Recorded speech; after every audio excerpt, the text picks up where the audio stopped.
14 ଫେବୃଆରୀ 2019 पुलवामारे आतंकवादी आक्रमण पर कोटी कोटी भारतीयों आखिरे जेतिकी लुह थिला मनरे ताठारु अधिक थिला क्रोध। प्रतिशोध चाहुथिला देश, प्रतिशोध चाहुथिले देशवासी। एभली घड़ीसंधि मुहूर्त सीधा सड़क युद्ध को एड़ाई विश्व स्तर में पाकिस्तान को एक घरिकिया करने को कूटनैतिक स्तर में उद्यम करिथिला भारत। 15 फेब्रुआरी 2019 पाकिस्तान को दिया जाइथिबा मोस्ट फेवर्ड नेशन अर्थात अति विश्वस्त राष्ट्रर मान्यता प्रत्याहार करिथिला भारत।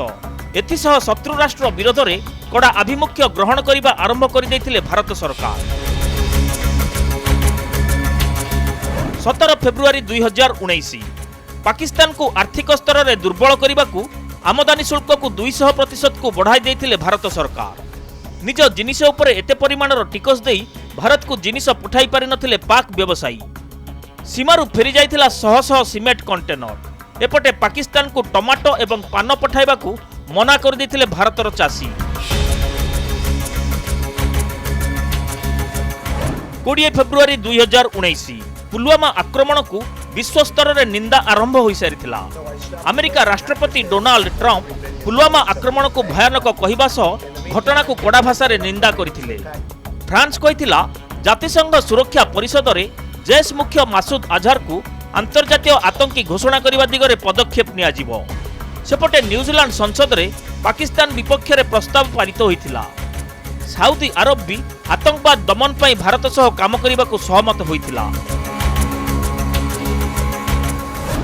21 फेब्रुआरी 2019 पुलवामा आक्रमण को निंदा करने सह ए दिगरे पाकिस्तान कार्यानुष्ठान नहीं नथिबारु विरक्ति प्रकाश करिथिला जातिसंघ सुरक्षा परिषद।